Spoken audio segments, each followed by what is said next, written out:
I will be faithful and bear true allegiance. The Kenya Defence Forces Amendment Bill seeks to make major changes to the current Act of 2012 in order to give the Chief of Defence Forces express powers to delegate civilian functions and not be subordinated to the Cabinet Secretary in charge. The bill proposes the removal of Parliament's role in assigning the Line Cabinet Secretary defence functions, his requirement to report to the President and Parliament on compliance with policies and directions, and removes the requirement for the CS's annual report's inclusion of itemized statements on utilization of public funds. The Defence Forces will as such not be subject to civilian oversight as far as spending of public money goes.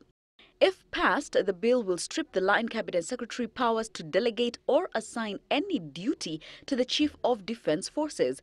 It will also enable the CDF to delegate even to civilian employees without restriction.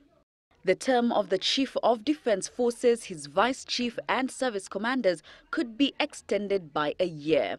The bill will strip the Inspector General powers to oversee administration, command, control and overall superintendence of operations where KDF are deployed to restore peace in the country.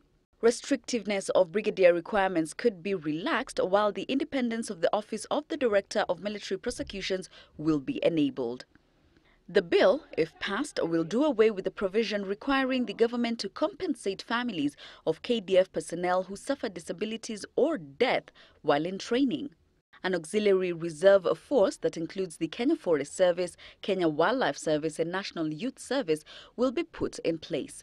The Defence Council will also not be required to report to the President and Parliament on matters deemed prejudicial to national security.